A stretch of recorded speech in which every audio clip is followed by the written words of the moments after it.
Well, let me set the stage for you.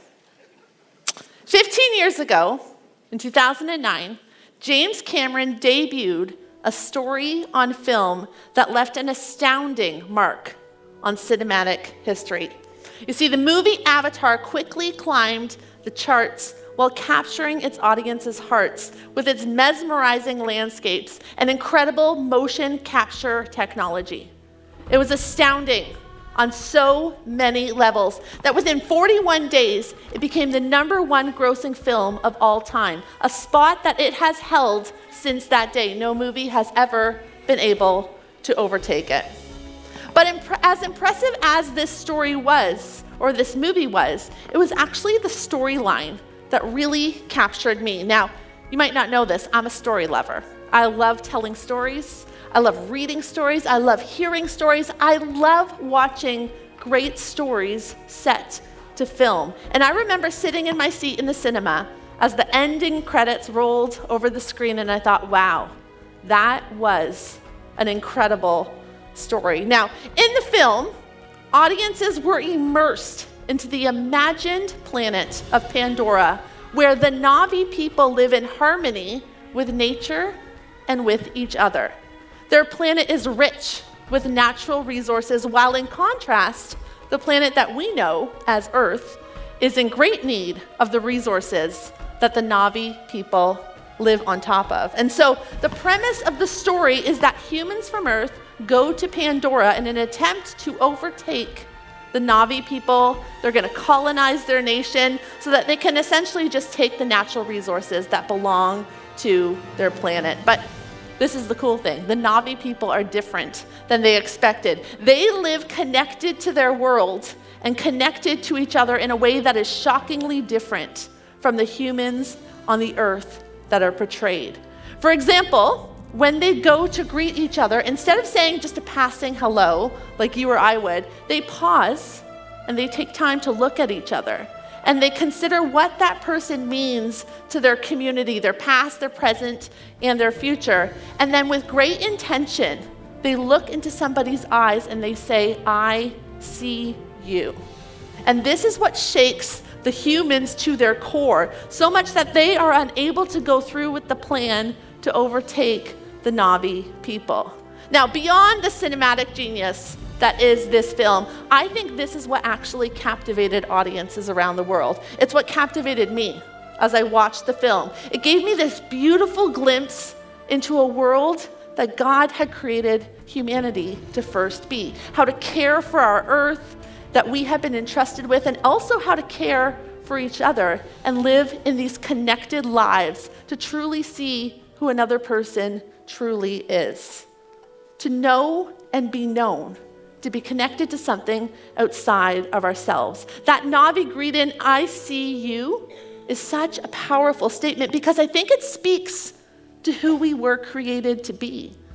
We were created to be known. We are social. We're connected because God designed us that way. We were not intended to go about our lives on our own. And God makes statements throughout history that illuminate the truth of this, that he designed us to be connected to others and connected to the world around us. First, God says this, he says, it is not good for Adam to be alone. And so God makes Adam a friend and companion in the form of Eve. Next, the Bible says, God puts the lonely in families. You see, God recognizes that a life unconnected to anything else will be lonely. So he designs the concept of family for humanity to function within.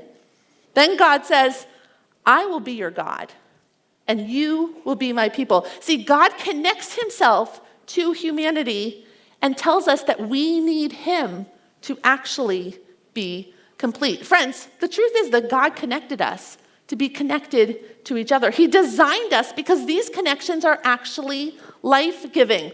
But here's the thing. He places boundaries around how we connect with each other. It's fascinating how much time God spends talking about boundaries and how we're going to connect with each other throughout humanity. He advises humanity how they should go about that. It's almost as if he knows that in our fallen state, we'll tend to want to think about ourselves and what's best for us, despite what's happening with the other people that we are in relationships with. So God gives us these boundaries on how we are going to connect with each other. And there's a whole bunch of them in Scripture. I'm going to go over a few of them today. The first one is this: God and creation. God says, I'll be your God. You'll be my people. I will take care of you. I will provide for you. I will protect you. All you need to do is obey me. Seems simple. Next one is parents and children. God says, children, obey your parents. That's a hard one when you're a kid. But the second part of that instruction is, parents, do not provoke your children. Do not provoke your children. God has a lot to say about romantic partnerships. We're actually going to get into this. God has a lot to say about sex in the Bible. The next one, employers and employees. God has a lot to say about this. He says, employees, you should respect and honor your bosses, but remember, it's actually God that you're working for. And then he turns to employers and says, you need to do the same. You need to show respect and honor. Don't abuse those who work for you. And remember, you're not the ultimate boss. God is. God gives boundaries around citizens and authorities. This one we sometimes have a problem with. God says we're to respect those leaders who God has put into authority over us, over our nations, over our countries. The Bible actually says we're to pray for them, we're to honor them, we're actually to help make it easier for them to lead our countries. Interesting. Finally, shepherds and congregations. This one is very interesting. This has to do with the pastors and the leaders of the church. You know what? The Bible says we're called to a higher standard because what we have been entrusted with. We're called to care and protect a congregation that is under our shepherding. In the same way, the Bible tells congregations you need to submit to those who have been entrusted with the care of your souls. And this one is kind of difficult. It says, make it easy and joyful for them to lead you. Now, in each of these relationships, there's a potential to either live out of control, as Pastor Jonathan was talking about last week, choosing to do what we want to do, or under control of the Spirit, to live within the boundaries that God has placed around these relationships. Now, there's a story in the Bible. This guy's name is Samson. And Samson's no ordinary baby. In fact, before he was born, an angel shows up to his parents, and the angel says, I'm going to set this baby apart. I'm going to give this baby incredible strength, unlike anything that anyone has ever seen.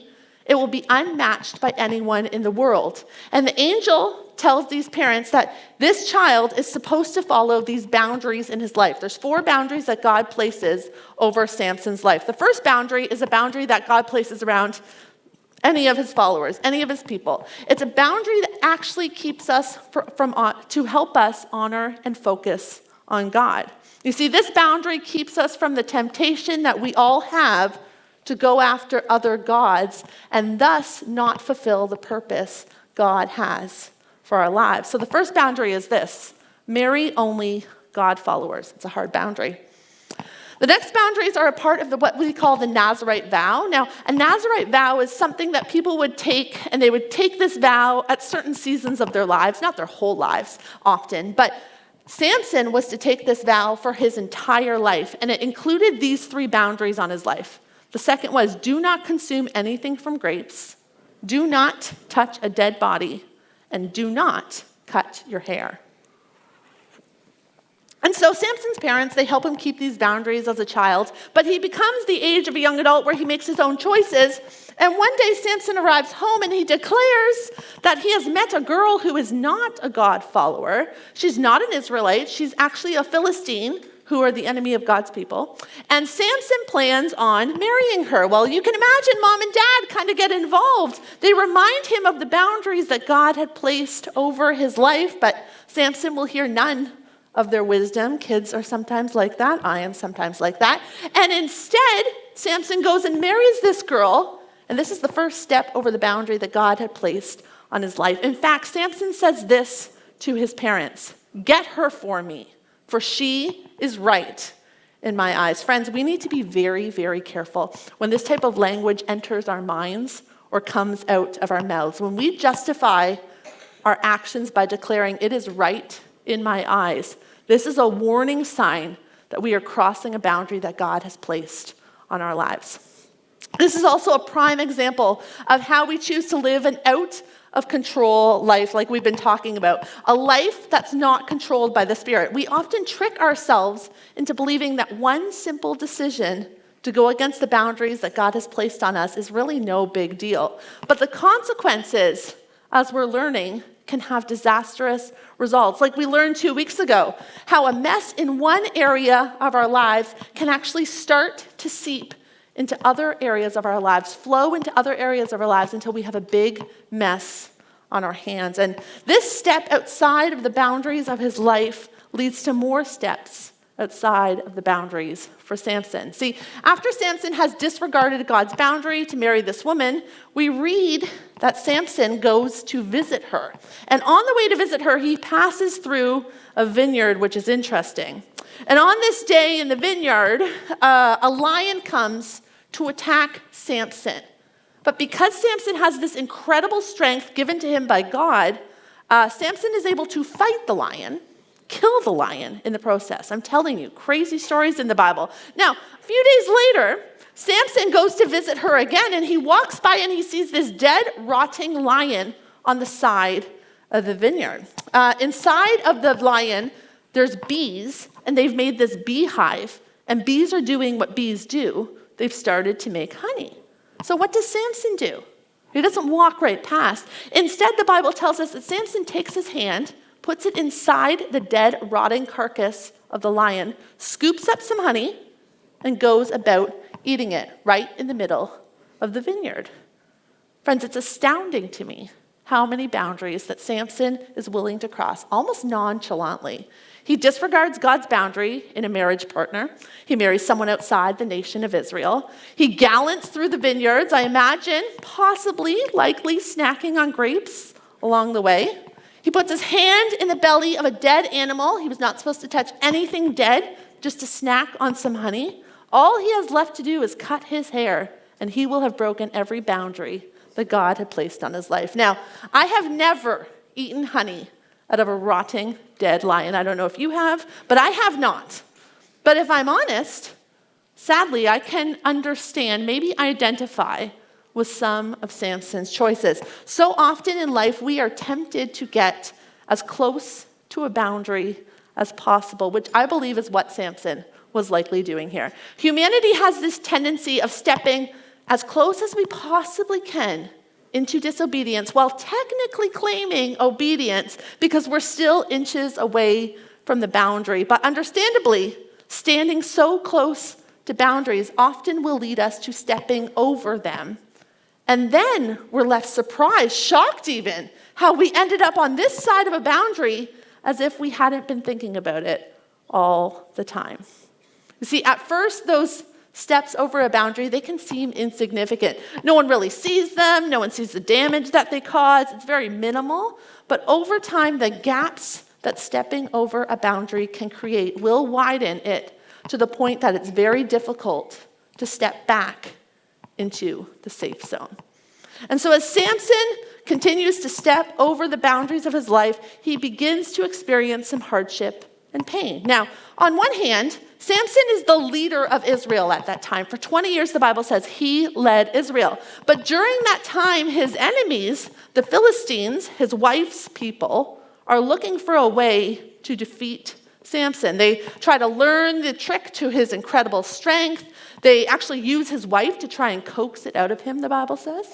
At one point, Samson discovers what's going on, what his wife is doing, and through a very terrible incident, she and her family are murdered. And Samson is now a widow.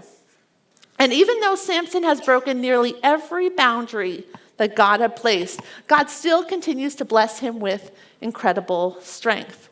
Incredible strength to keep his people safe and protected against the Philistines. And then years later, a lonely Samson looks for another romantic companion. And seemingly he has not learned from his mistakes. And the Bible tells us that he sets his sights on another Philistine woman who is beautiful. And her name is Delilah. And this time, not even bothering to marry her, Samson begins to sleep with her.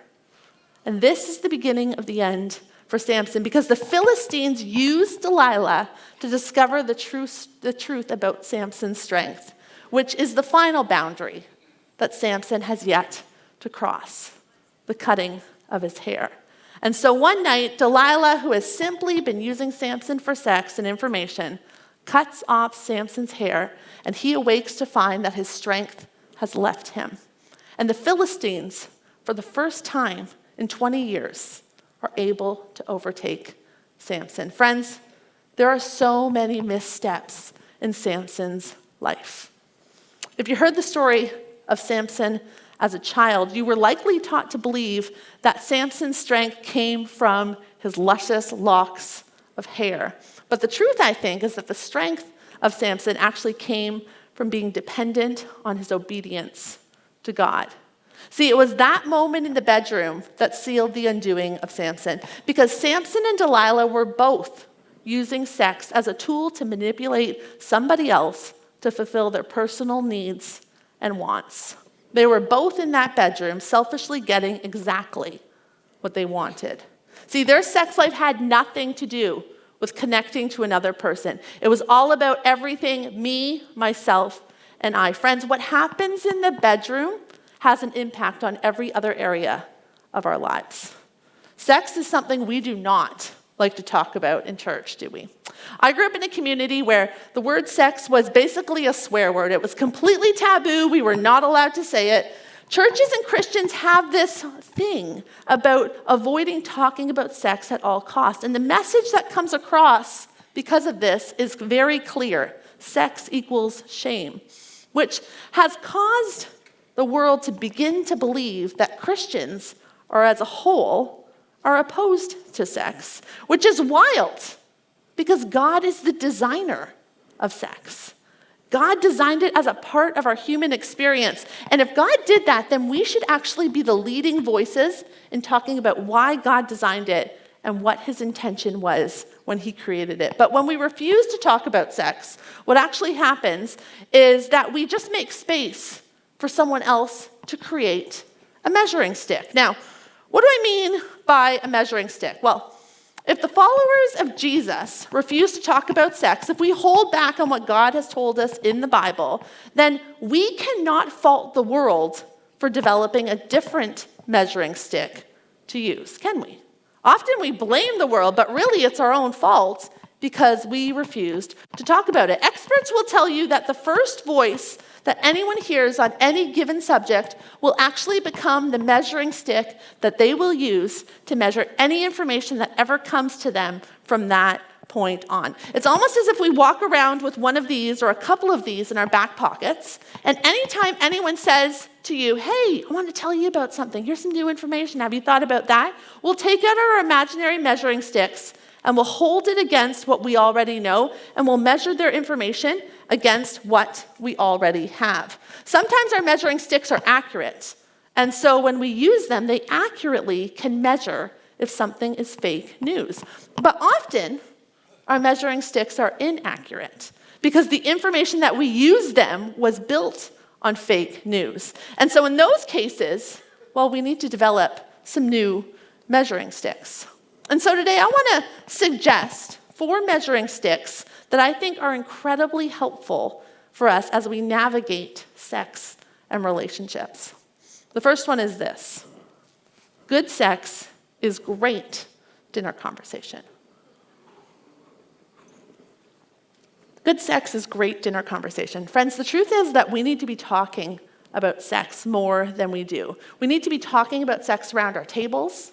We need to be talking about it in our small groups. We need to be talking about it with our friends, those that we trust, our counselors. We especially need to be talking about sex with our children. The truth is, if you are not talking with your kids about sex, they are likely talking to somebody else about it. And so to help you guide those conversations, this week we are going to record a teaching that goes through what you should talk about at each stage and phase of your kid's life.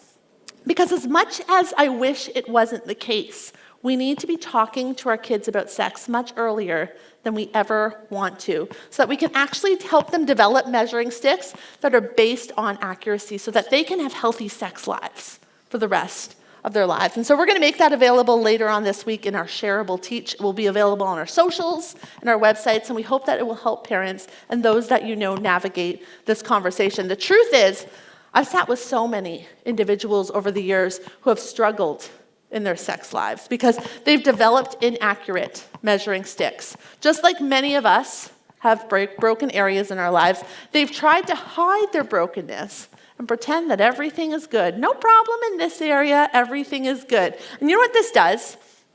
It only further isolates them from their communities that actually can help, people who could come alongside of them and help them get the help that they need.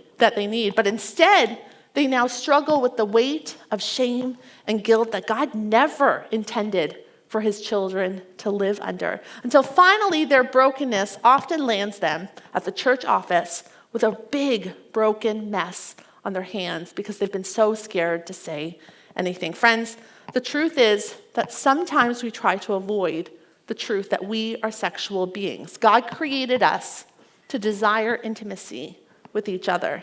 Talking about sex, like what we're doing today, actually helps build a healthy framework. Talking about sex actually removes the shame that we tend to feel about uncomfortable topics. Talking about sex actually helps us reframe it in a healthy way so that when we struggle in it, we can actually get healthier. So sex is great dinner conversation. We need to be talking about it more with people that we trust, in communities where we can actually hold up accurate measuring sticks and measure what the truth is against what we are dealing with, thinking, or experiencing.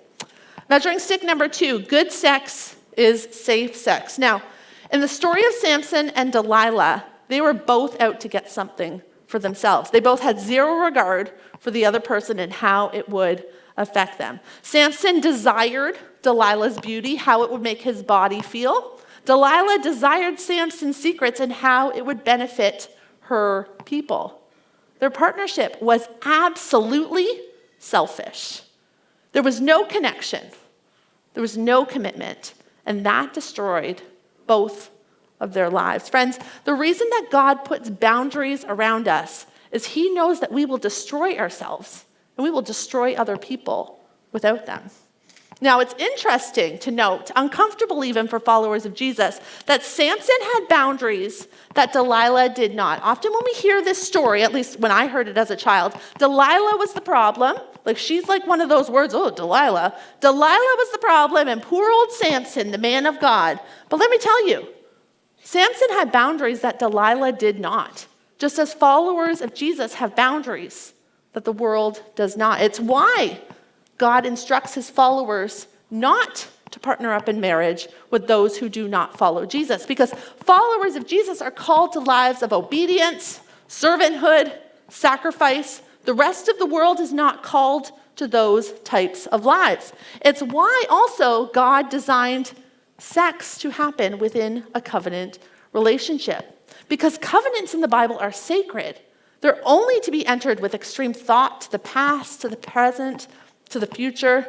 They're so different from a contract. See, you and I, we hold contracts with all sorts of people in our lives. I have a contract with my credit card company. Each month, they allow me to take this little piece, go to any store that I want, and just tap. Everything that I want, I can take home. In exchange, that they're expecting that I'm going to pay them money for this convenience. Now, you can bet that if I went to the store this afternoon and I tried to tap and it wasn't working, I'd be on the phone that afternoon threatening to end my contract.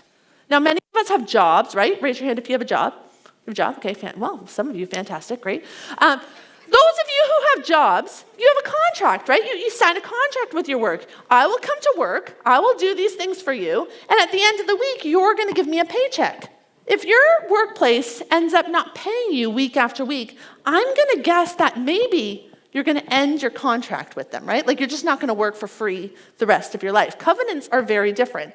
Covenants are promises that say, even when, not if, even when you don't follow through on everything that you are promising me, I'm still going to strive to follow through on the things that I'm promising you. It's why on the hard days in our marriage, Skip doesn't walk away when I do not fulfill all the things that I promised him, because we have a marriage covenant. We don't have a marriage contract.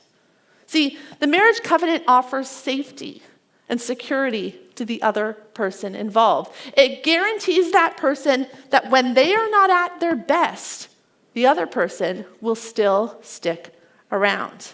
Now, I want to pause and say there are situations in marriages where it is not safe to stick around. And if you are in a marriage where it is not safe for you to be in there, that is the time where you walk away and you step away so that you can protect yourself and others that are involved in that scenario.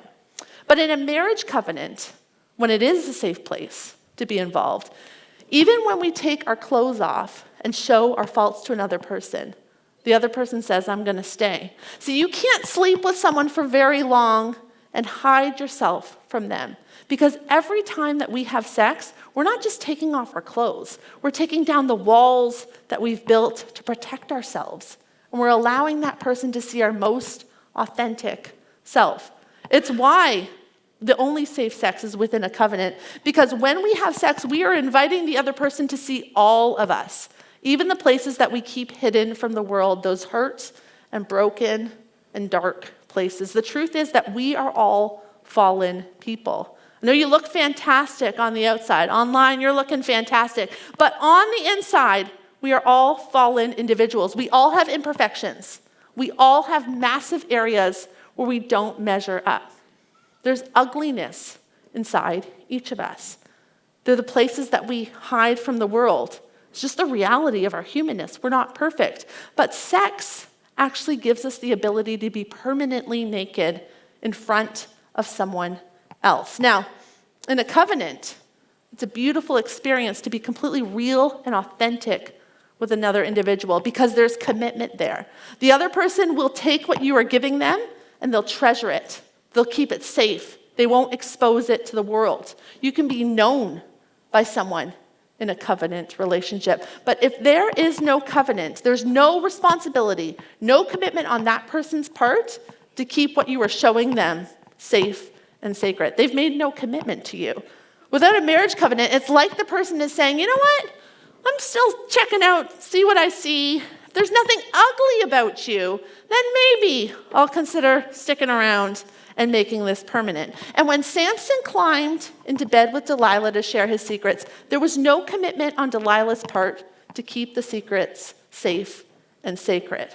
There was no covenant established between the two of them. So no one can really fault Delilah for exposing Samson's weakness to achieve strength for his people.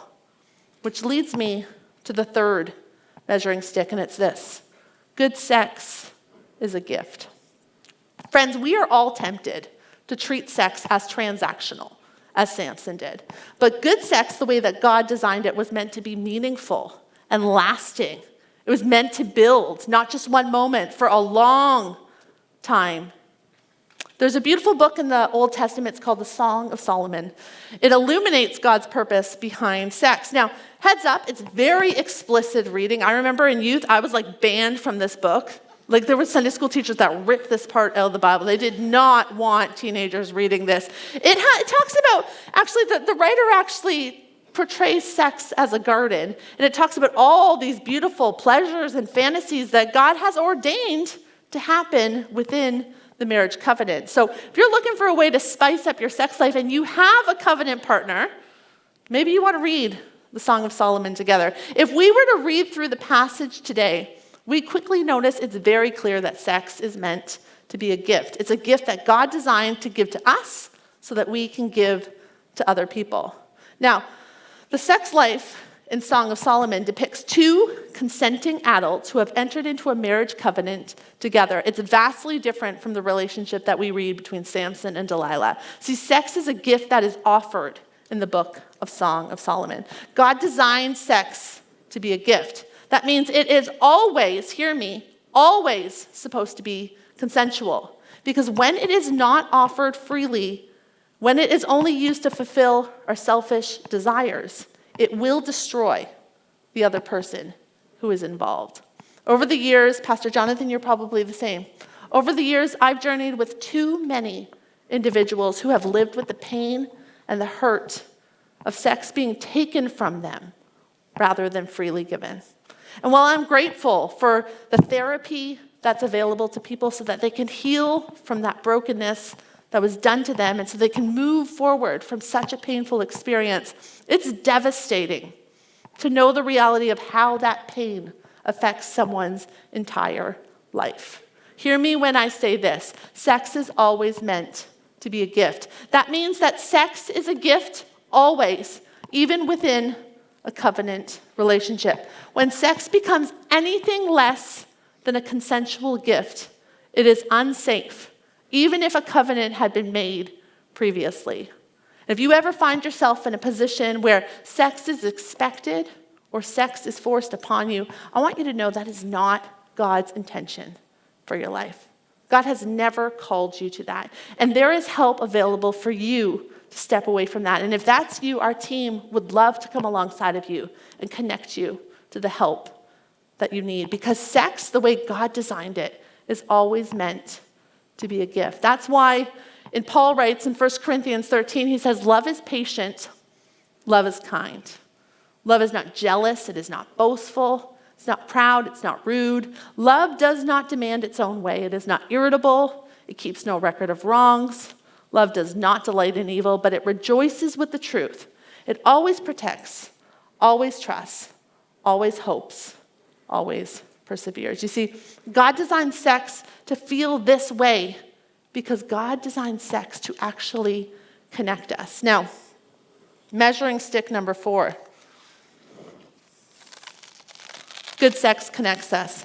Have you ever had this toy growing up? Let me show it to you. Ever see this toy? I used to play with it all the time in the park. Me and my friends loved it because it was so much easier than baseball. You throw it in the ball, immediately connects. Anyone? Yeah?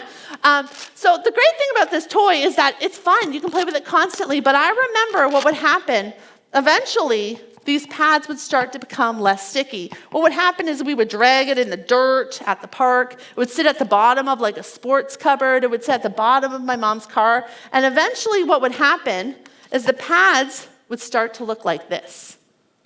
And because of this, because of all the dirt and the grime and the junk that it picked up as we were going about our lives, what would happen is it became less sticky and the ball wasn't able to stick on it as much. Sex is kind of like Velcro. Its purpose is actually to connect us to somebody else, to allow us to truly be seen by another person.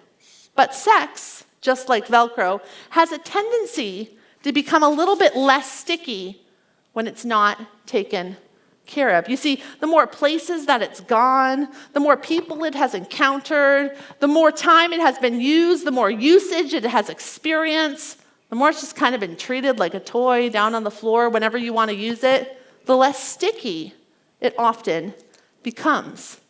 And here's the problem with treating sex transactionally instead of meaningfully. Eventually, you're going to meet someone who you want to spend the rest of your life with. But if you treat sex transactionally throughout your whole life, the glue that God designed to connect you to somebody else, which is sex, isn't going to stick as well any longer.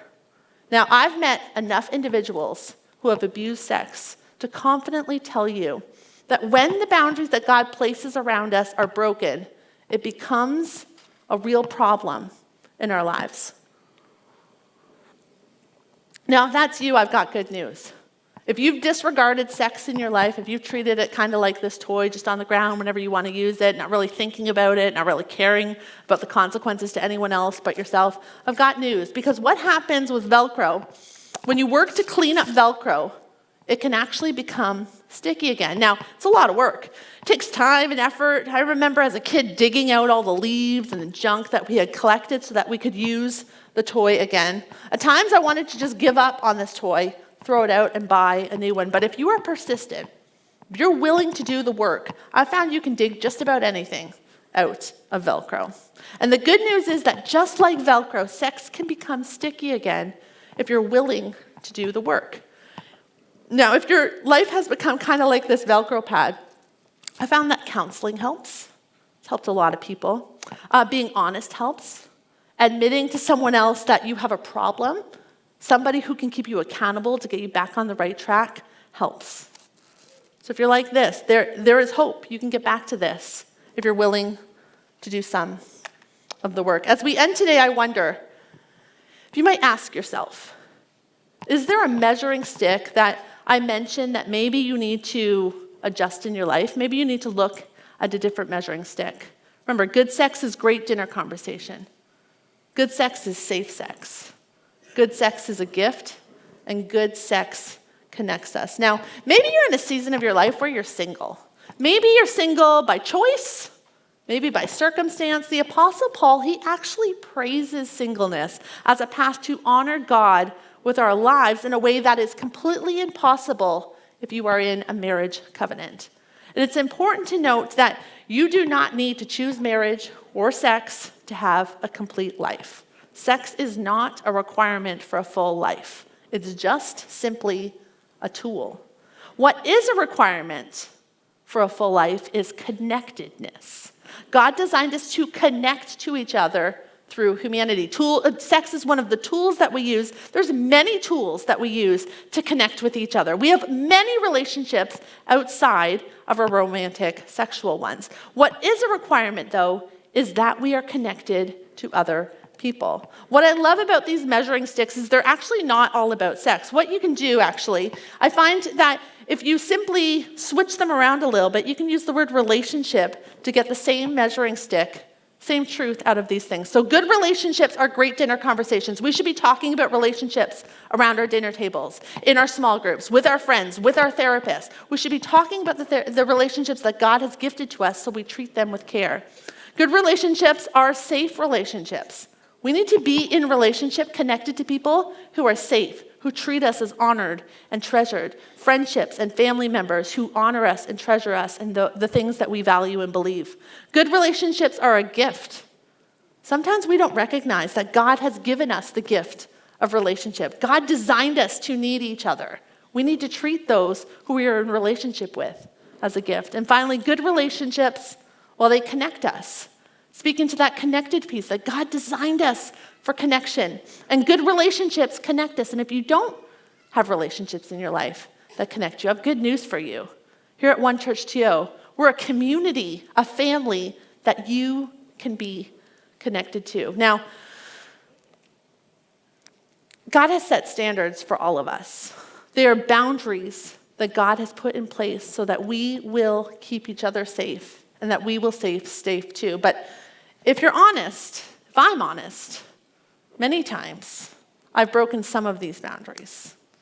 Many times I haven't used these measuring sticks as I should in the relationships that God has blessed me with. Maybe you've stepped over a boundary that was meant to keep you healthy and you've hurt somebody in the process. Friends, the beautiful thing about God is grace. He's there when we make mistakes to help us learn from those mistakes, but also to help us step back onto the right path. He assures us that he will help us to step back over a boundary so that we land in the safe zones, that we can be in healthy relationships in the future that both benefit us and other people. This is what Samson did at the very end. Though his strength had left him because he broke every boundary that God had placed on his life, and the Philistines were upon him, though they had tied him up and they were ready to kill him, Samson called out to God in his grief and his pain, repenting for his choices that he had made. And the Bible tells us that God heard him. God restored his strength for a very brief moment so that Samson could fight back and protect the people of God. Friends, this is the beautiful grace of God. He shows up and fills in the gaps that we ourselves have created. And you know what he does? He invites us to tuck back in to the safety of his boundaries and his love, even when we are the one who has created the storm that we are currently facing. So be encouraged. God is always there. He is always calling us back to him. He is always offering us a new day, just like he did Samson multiple times, to step back into the boundary and honor him with our lives. So whatever season you find yourselves in, let's remember that God's design for our life is the same for each of us, whether we're married, whether we're not, whether we're dating someone, whether we're not, whether we're with a partner, whether we're widowed, it's all the same. It's that we would be connected to both him and to those in our lives that he has blessed us with. It is not good for humans to be alone, so God God-designed families, God's family, for all of us to belong to, for all of us to be a part of, so that we could be connected to each other and to him. Let's pray. God, I thank you today that you have reminded us that you designed us for connection. You built us to desire to connect with each other, God. And we admit to you that sometimes we fail in this area, God. Sometimes we mess up. Sometimes we do not treat your gift of connection like a gift. God, we don't treat it as sacred and we hurt other people. So would you help us recognize when we have put others before ourselves? Would you help us learn to work towards relationships that are beneficial to both the other person and also ourselves? God, today we recognize that you are the designer of sex, and your plan was good. It was to benefit us and to benefit other people, God, and we recognize that it matters. It matters how we treat sex as a community, God. It matters how we talk about it. It matters how we value it, God. It matters how we talk to our children and our students about it, God. So if there's areas in our lives where we don't have the right measuring sticks, God, I pray that you would come in and you would help us to develop those, God. And God, for those of us who may have not treated sex as a gift, God, would you forgive us? God, would you forgive us and help us get back into step with you? Help us step back into the boundaries, God, that you have placed in our lives. God, would you help us to work on this area so that we would be able to be in great relationships, God, that are honoring you, that are healthy and caring for the others that are involved, God. And I pray for those today who have experienced sexual trauma because somebody else's wrong choices, God. Father, I pray for healing. I pray for restoration, God. I pray against brokenness, Father. I pray that you would step in, God. I thank you for the promise that you can bring restoration. You can bring healing, Father. God, that there is a day, there is a future that is good, where you'll be able to restore what was broken, God, and you promise to bring new opportunities, God, with new partners that will be safe for us. And so, God, would you continue to lead us in this area? Would you continue to lead in our relationships, God? For the relationships that are in our church family, God, would you help us to be a great church family to each other, Father? For those who find themselves in seasons where they might identify, I'm lonely, I'm grieving, I lost a relationship, God, that was good. Father, would you provide in ways that only you can? We are so grateful for your presence, God. We're grateful for your work in our lives, God. We're grateful for the areas that you help us step back into boundaries, God, that keep us safe. And so would you do that? In your name, amen.